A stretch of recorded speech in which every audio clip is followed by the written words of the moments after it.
ሰላም እንዴት ናችሁ? ፍቅር ይበልጣል ነኝ ካውንስሊንግ ሳይኮሎጂስት ሪሌሽንሺፕ እና ሜሬጅ አማካሪ። ቆይቼ መጣሁ። እንደጠፋው አውቃለሁ። የጠፋውበት ምክንያት ደግሞ አሞኝ ነበረ። በዛ ምክንያት ለተወሰኑ ቀናት ጥፍት ብዬ ነበር። አንዳንዶቻችሁ ጠይቃችሁኛል በቴሌግራም በዋትስአፕም። ሂር አይ አም መጥቻለሁ። እንኳን በሰላም ጠበቃችሁኝ። ደስ ብሎኛል። እንደገና ደግሞ ወደ ስራዬ ስለተመለስኩ ከዚህ በኋላ በተቻለ መጠን ቶሎ ለመልቀቅ ሞክራለሁ። ፍቅር ለምንድን ነው እንደዚህ ጥፍት የምትዩ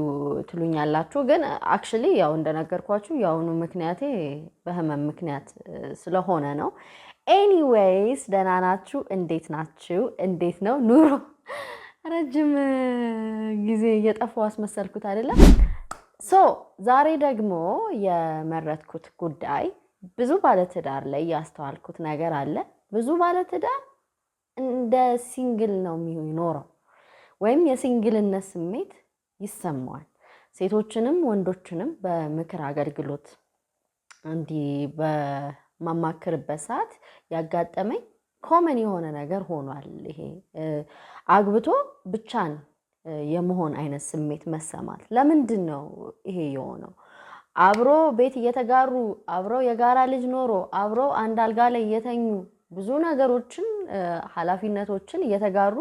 ግን ብቻን የመሆን አይነት ስሜት፣ የሲንግልነት ስሜት፣ ምንም አይነት ኮሚኒኬሽን ማጣት፣ የሚያቀራርብ ጨዋታ ማጣት፣ የጋራ ራዕይ ማጣት እና ልክ በሲንግልነት ዘመን ወይም ደግሞ በብቸኝነት ዘመን የነበረው ያ ስሜት ተጋብቶ ልጆች ወልዶ ሲመጣ በምን ምክንያት ነው? እና የብዙዎች ኮንፊውዝድ የሚሆኑበት አንዱ ምክንያት ይሄ ነው። እና ዛሬ ምክንያቱን ካወቅ ነው ምክንያቱ እንዳይከሰት ወይም ደግሞ ከተከሰተም በኋላ ደግሞ ሶልቭ ለማድረግ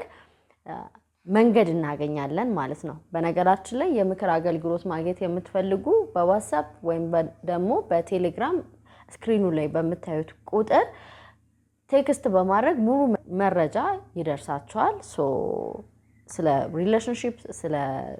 ትዳራችሁ ማማከር ትችላላችሁ።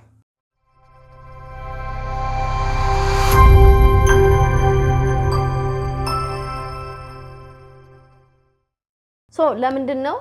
ብዙ ባለትዳር አግብቶ የሲንግልነት ስሜት የሚሰማው? አንደኛም ኃላፊነት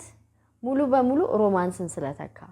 ሮማንስ ማለት ሮማንስ የሚለውን ነገር የተጠቀምኩት አማርኛ አቻ ትርጉም ስላላገኘውለት ነው። የምታውቁ ካላችሁ ኮሜንት ላይ ጻፉልኝ። ኃላፊነት አለው ትዳር። ኦብቪየስሊ ሲንግል የነበረን ጊዜ የነበረን ነፃነትና የነበረን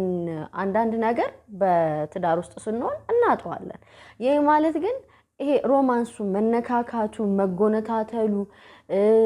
መተቃቀፉ፣ መሳሳሙ ይሄ ሁሉ ነገር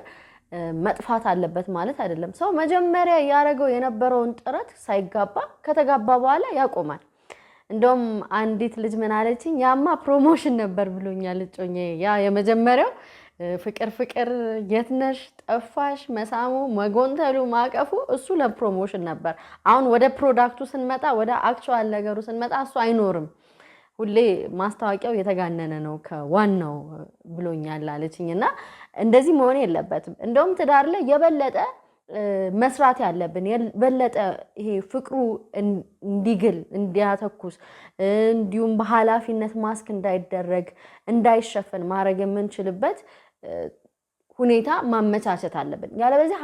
ኃላፊነት ልጆችን ማብላት፣ ማጠጣት፣ ማልበስ፣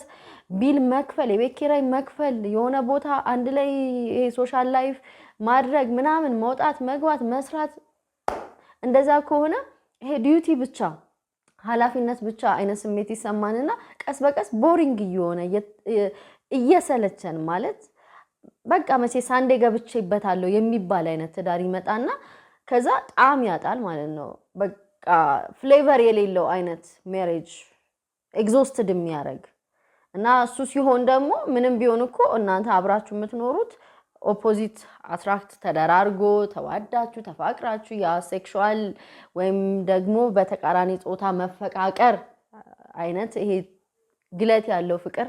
ነበረ። ያን ከቀዘቀዘ it's like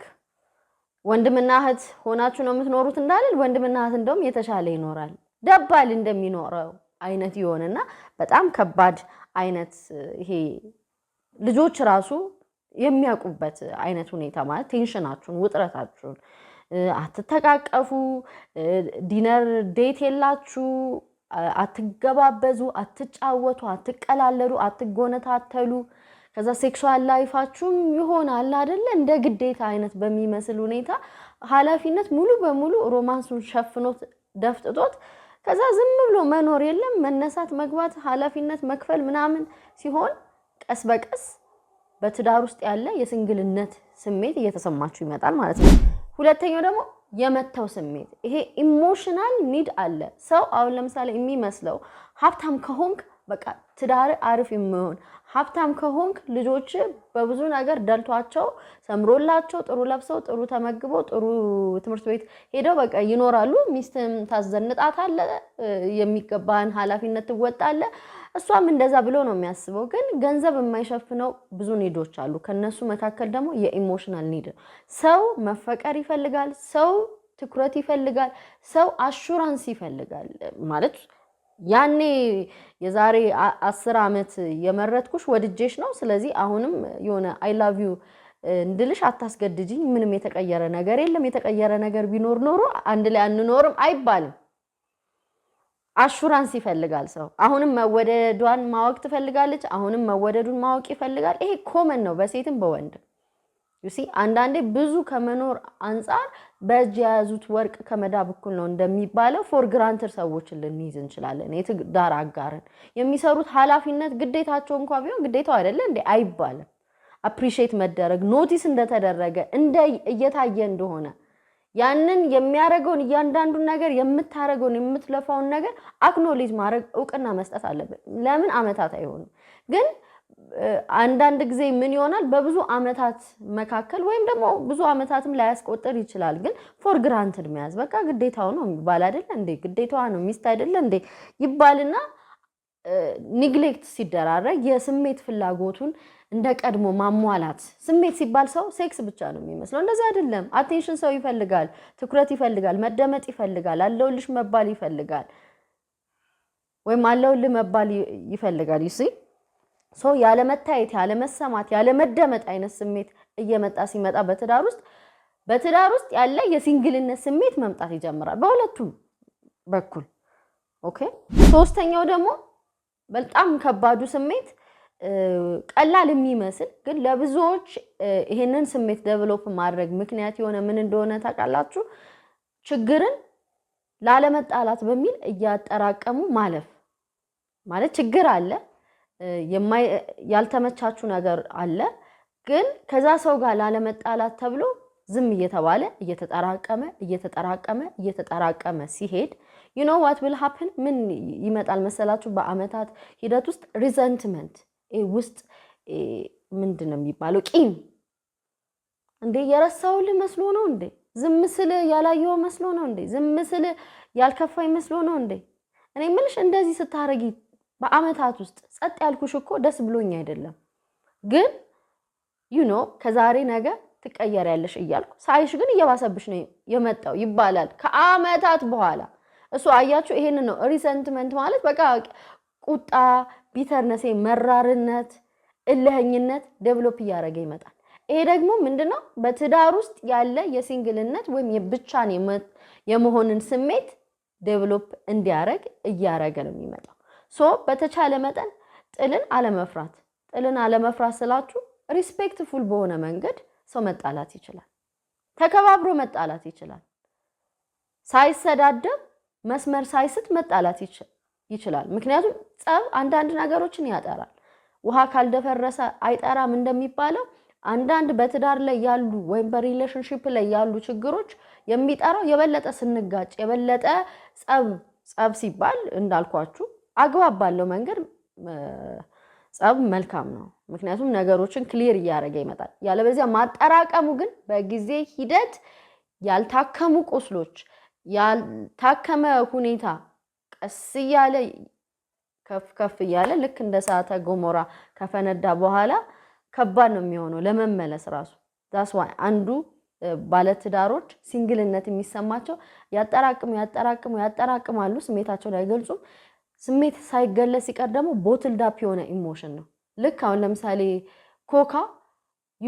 ቶሎ ብላችሁ ክፍት ብታረጉት መጀመሪያ ሰላም የተረጋጋ ይመስላል ግን ቶሎ ቀስ እያላችሁ እማታወጡት ከሆነ ጋዙን መጀመሪያ ባንዴ ብሎ ነው የሚፈነዳው because ብዙ የታመቀ ጋዝ ስላለ ሰው ላይም እንደዛ ነው ከአንድ ወገን የሆነ ልፋት ማለት አንድ ወገን ይጠራል አንድ ወገን ቤቱን ማኔጅ ያደርጋል አንድ ወገን ገንዘብ ያመጣል አንድ ወገን ልጆቹን በጣም ለማሳደግ ተፍተፍ ይላል ሌላኛው ወገን ደግሞ ሙሉ በሙሉ በዛ ሰው ላይ ዲፔንደንት ነው ጸብ እንኳን ሲመጣ እስኪ ና እንነጋገር የሚለው አንደኛው ወገን ነው ቢል ጉዳይ ወይም የወጪ ጉዳይ ከቤት ጋር በተያያዘ አንደኛው ወገን ነው ሙሉ በሙሉ የሚሸፍነው የሆነ የማህበራዊ ኃላፊነት ሲመጣል አንደኛው ወገን ነው ለለክሶም ለምኑም የሚሄደው የልጆች ትምህርት ቤት ሲጠራ አሁንም አንደኛ ወገን ነው ትምህርት ቤት ሄዶ ከአስተማሪዎች ጋር የሚወያየው የሆነ እዳ ውስጥ ሲገባ አሁንም አንደኛው ወገን ነው ያንን እዳ ለመክፈል የሚጠራው like the other person ሌላኛው ወገን በቃ it's like 90% ወይም 100 አይደለም 100 እንኳን ይጋነናል ግን የተወሰነች የሆነ ኢፈርት ያረጋል ትንሽዬ ዘሬስ ግን ወደ 95% ያንደኛው ወገን ላይ የሚፈጠር ጫና ካለ ቀስ በቀስ ያ ወገን የደከመው የሰለቸው የሲንግልነት ስሜት እንደውም ምን ያሰበ ነው የሚመጣው ከዚህማ ለብቻዬ በሆነ እኮ የተሻለ ነበር እንደውም ሸክም ነው የሆነብኝ ያለው የማለት አይነት ነገር ይመጣል ስለዚህ ሼርድ ሪስፖንሲቢሊቲ ወይም የጋራ የሆነ ኃላፊነት ከሌለ ግዴታ 50-50 ይሁን አይደለም ሰው እኩል ሊሆን አይችልም ባይዘው አንደኛ ወገን ማኔጅመንት ላይ የተሻለ ሊሆን ይችላል አንደኛ ወገን በገንዘብ የተሻለ ሊሆን ይችላል አንደኛ ወገን ልጅ በማሳደግ ላይ የተሻለ ሊሆን ይችላል ይሄ ማለት ግዴታ እኩል አንቺ 15 የኔ ምናምን አይደለም እኔ እንደዛ አላምንም ነገር ግን ቢያንስ ያለህን ቱ ዘ ቴብል ታመጣለህ ያለሽን ቱ ዘ ቴብል ታመጫለሽ ከዛ በቃ በልጅ አስተዳደግም በቢል ጉዳይም በፍቅሩም በኃላፊነቱም በማህበራዊ ጉዳይ በመንፈሳዊም ነገር ሰው በአቅሙ ልክ ነው የሚኖረው ስለዚህ ሼርድ ሪስፖንሲቢሊቲ ሲሆን ማንንም ላይ ጫና አይኖርም ግን ችግሩ ምንድነው ሁሉም ፐርስፔክቲቭ ያንድ ሰው ኃላፊነት ብቻ ሲደረብ ያ ሰው እየሰለቸው ከዛ ሰልችቶት ሙሉ በሙሉ እሱም ደግሞ ኃላፊነቱን ከቶ ኢማጂን ያምጥቶታል ቤቱ ምን ሊሆን እንደሚችል ስለዚህ ለዛ ነው ብዙ ባለትዳሮች አንድም የሲንግልነት ስሜት የሚሰማቸው ጫና አንደኛው ላይ በጣም ሲደረብ ማለት ነው ሌላ የመጨረሻው ደግሞ ልነግራችሁ የምፈልገው ሁሌ በአንድ አይነት ርዕሰ ጉዳይ ላይ ብቻ ደግሞ መነጋገር ማለት አንድ አይነት ርዕሰ ጉዳይ ኢንቲሜት ያልሆነ ወሬ አለማውራት ስለ ነገ አለማውራት የሆነ በፍቅር ግንኙነታችን ስናወራ የነበረ የፍቅር ወሬ የለም ስለ ተስፋችን ስለ ስትራግላችን የውስጥ ስሜታችን ስለምንፈራው ነገር እነሱ ይሄ ኢንቲሜት የሚያቀራረቡ የሚያፋቅሩ የበለጠ ክፍተትን ያጠበቡ የሚያመጡ ኮንቨርሴሽኖች እነሱ ጠፍተው ሙሉ በሙሉ ስለ ኃላፊነት እና ስለ የሆነ ሱፐርፊሻል ስለሆነ ጉዳይ ወይ ስለ አገሪቱ ፖለቲካ ኦኬ ብዙ ጊዜ ሴቶች ኢንተረስትድ አይደለንም አምናሰኝ እኔ ኢንተረስትድ አይደለም ይያልኩኝ አይደለም እኔ ወዳለሁ ብዙዎችም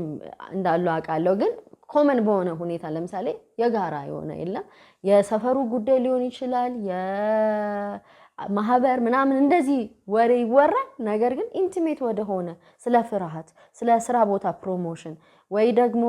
ስለ ቤተሰብ ጉዳይ እንደዛ ሲመጣ ያ ሁሉ ወሬ የለም ጨዋታው ከላይ ይሆናል ማለት ነው ሶ ይሄ ነገር ምን ያመጣ ነው የሚያመጣው ቦንዴጅ የነበረው ቦንድ ወይም ደግሞ መቀራረብ እየሰፋ ይመጣና ቀስ በቀስ ለብቻችሁ የሆናችሁ አይነት ስሜት አፕሪሺየት የማትደረጉበት የማትመሰገኑበት የማትታዩበት የተጣላችሁበት ፎር ግራንትድ ወይም እንደምንም እንደተራ ነገር የተቆጠራችሁ አይነት ስሜት ስለሚሰማችሁ ያ የሲንግልነት የብቸኝነት ስሜቱ እየተሰማችሁ ይመጣል ሌላ እንደ ቲፕ ምነግራችሁ የፈለገው ቢሆን ግን በሰው ደግሞ የማይሞላ ቮይድ አለ ሰዎች በፍጹም ሊሞሉልን የማይችሉት የፍቅር አጋሮቻችን በፍጹም ሊሞሉልን የማይችሉት ቮይድ ወይም ክፍተት አለ እሱ የሚሞላው ደግሞ በእግዚአብሔርና በእግዚአብሔር ብቻ ነው የፈለገው ጥሩ አጋር ቢሰጠን ጥሩ ባል ቢኖርሽ ጥሩ ሚስት ብትኖር ባይዘው አንዳንድ ጊዜ የነሱ ኃላፊነት አይደለም አንዳንድ ክፍተቶቻችንን የመሙላት በቃ መንፈሳዊ ፍጥረት ስለሆነ መንፈሳዊ ኮምፖዚሽን ስላለው ግዴታ ስጋና ነፍሱ ብቻ አይደለም እኮ መንፈሳዊ ነገርም አለው እሱ ደግሞ የሚሞላው ከእግዚአብሔር ጋር ባለው ግንኙነት ከፈጣሪው ጋር ባለው ግንኙነት ነው ሶ ፈጣሪው ሊሞላ የሚችለውን ከሰው ኤክስፔክት ማድረግ አትችሉም ከጠበቃችሁም ዞሮ ዞሮ ተስፋ ነው የምትቆርጡት ምክንያቱም አይሰጧችሁም እነዛ ሰዎች ልንሰጥም አንችልም ስለዚህ በፈጣሪ የሚሞላን ክፍተት ከሰው መፈለግ መጨረሻ ላይ ተስፋ መቁረጥ ስለሆነ አንዳንድ እይታችንን ማስተካከል ነው ያለብን በቃ አንዳንድ ጉድለት አንዳንድ ያጎበጥንበት ነገር አንዳንድ የሆነ የሚያነክሰን ነገር እሱ ነገር ወይም ደግሞ ትናንትና ያመጣ ነው ህመም ካለ ሂል ሊያረግልን የሚችለው ፈጣሪ ነው እንጂ ሰው አይደለም ስለዚህ አንዳንድ ጫናዎችንም ብዙም ባናሳድር ጥሩ ነው ምናልባት ያ የሲንግልነት ስሜት የሚሰማን ከፈጣሪ ጋር ያለን ኮኔክሽን ተበላሽቶም ሊሆን ይችላልና የጸሎት ህይወታችንን እንደ ሃይማኖታችን አንዳንድ ነገሮችን ብንፈትሽ ጥሩ ነው ምናልባት ዛጋ የተበላሸ ነገር ካለ ከፈጣሪ ጋር የተበላሸውን ነገር ከሰው ጋር በማስተካከል ፊክስ ልናረጋው ስለማንችል ይሄንንም መንፈሳዊ ነገርንም ማስተካከል መልካም ነው በያስባለሁ አመሰግናለሁ ሐሳብ አስተያየታችሁን እቀበላለሁ ጥያቄ ካላችሁ ኮሜንት ሴክሽን ላይ አስቀምጡልኝ የምክር አገልግሎት ማግኘት የምትፈልጉ በስክሪኑ ላይ በሚታየው ቁጥር ዋትስአፕ ኦር ቴሌግራም ላይ ቴክስት ብቻ በማድረግ ሙሉ መረጃ የአገልግሎት ክፍያንም ሆነ ሂደቱን በተመለከተ ታገኛላችሁ ሰላም ነው